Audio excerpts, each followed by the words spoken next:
बहुत लोगों के हृदय में प्रश्न उठता है कि क्या हनुमान जी सचमुच मनोकामनाएं पूर्ण करते हैं।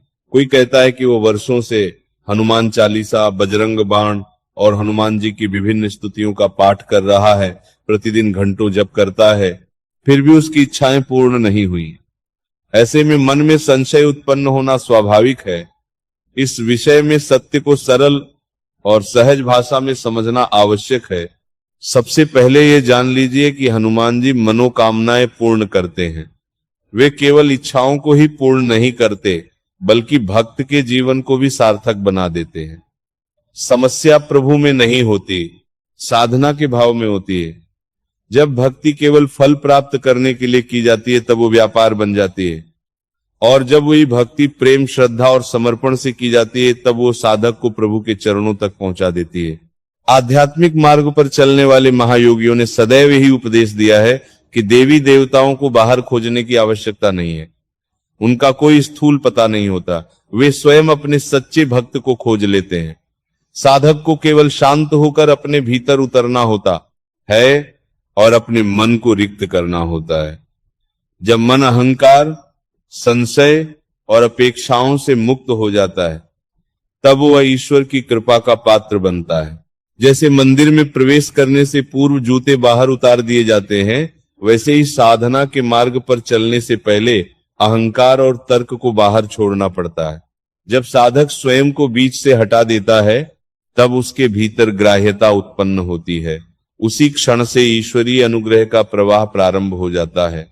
तब वो अनुभव करता है कि प्रभु को पाने के लिए उन्हें खोजने की नहीं, स्वयं को योग्य बनाने की आवश्यकता है। हनुमान जी निष्काम भक्ति के सर्वोच्च आदर्श हैं। उन्होंने अपने जीवन का प्रत्येक क्षण प्रभु श्री राम की सेवा में समर्पित कर दिया। यही कारण है कि वे भक्तों के कष्टों को हरते हैं और उनकी उचित मनोकामनाओं को पूर्ण करते हैं। रामचरितमानस में गोस्वामी तुलसीदास जी ने कहा है, और देवता चित्त न धरई, हनुमत से सर्व सुख करे। अर्थात जो हनुमान जी का स्मरण करता है, उसे समस्त सुखों की प्राप्ति होती है। परंतु यह सुख केवल भौतिक नहीं, बल्कि आध्यात्मिक भी होता है। यह भी एक गहन सत्य है कि जब तक भक्ति में अपेक्षा जुड़ी रहती है, तब तक पूर्णता का अनुभव नहीं होता। जब साधक निष्काम भाव से प्रभु का स्मरण करता है, तब उसकी इच्छाएं स्वतः पूर्ण होने लगती हैं।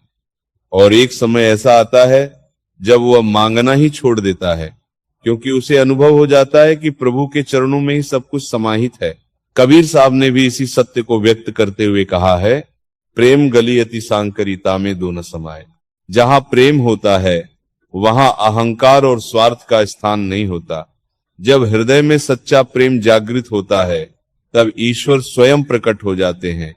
हजारों जन्मों की तपस्या से जो फल प्राप्त होता है, वो निष्कपट भक्ति से एक क्षण भर में मिल सकता है।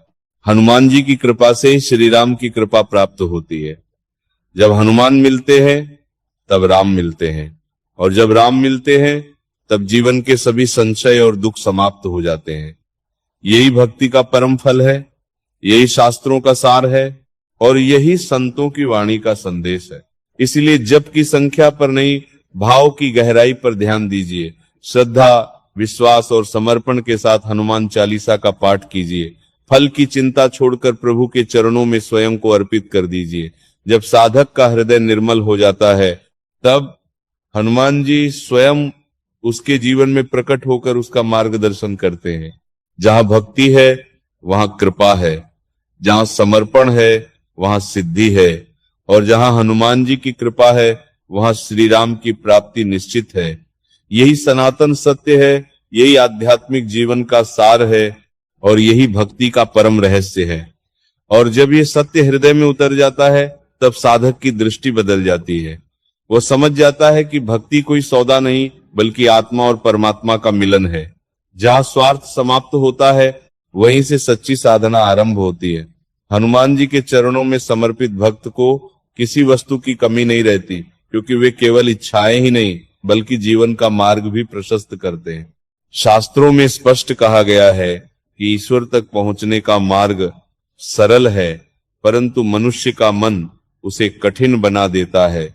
जब तक मन फल की चिंता में उलझा रहता है, तब तक साधना का सार प्राप्त नहीं होता। परंतु जैसे ही साधक निष्काम भाव से प्रभु का स्मरण करता है, उसके जीवन में चमत्कारिक परिवर्तन होने लगते हैं।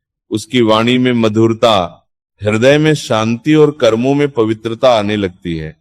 यही सच्ची कृपा का संकेत है। हनुमान जी को प्रसन्न करने का सबसे सरल उपाय है निष्कपट भक्ति, अटूट विश्वास और पूर्ण समर्पण। वे बल, बुद्धि और विद्या के दाता हैं। जो उनके चरणों में श्रद्धा रखता है, उसके जीवन के संकट स्वतः दूर होने लगते हैं। तुलसीदास जी ने भी कहा है, संकट ते हनुमान छुड़ावे, मन कर्म वचन ध्यान जो लावे। अर्थात जो मन, कर्म और वचन से हनुमान जी का ध्यान करता है, उसके सभी संकट दूर हो जाते हैं। ये कोई कल्पना नहीं, बल्कि अनादिकाल से संतों द्वारा अनुभव किया गया सत्य है। भक्ति का वास्तविक उद्देश्य केवल मनोकामनाओं की पूर्ति नहीं, बल्कि आत्मा की शुद्धि है। जब हृदय निर्मल हो जाता है, तब प्रभु की कृपा सहज ही प्राप्त होती है। एक समय ऐसा आता है जब साधक को अनुभव होता है कि जिसे वह बाहर खोज रहा था, वह तो उसके भीतर ही विद्यमान है। यही आत्मबोध है, यही ईश्वर का साक्षात्कार है।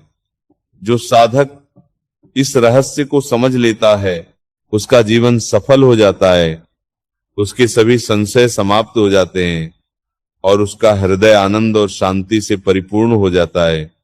यही भक्ति का सार है, यही शास्त्रों का निष्कर्ष है और यही संतों की अमरवाणी का सनातन संदेश है।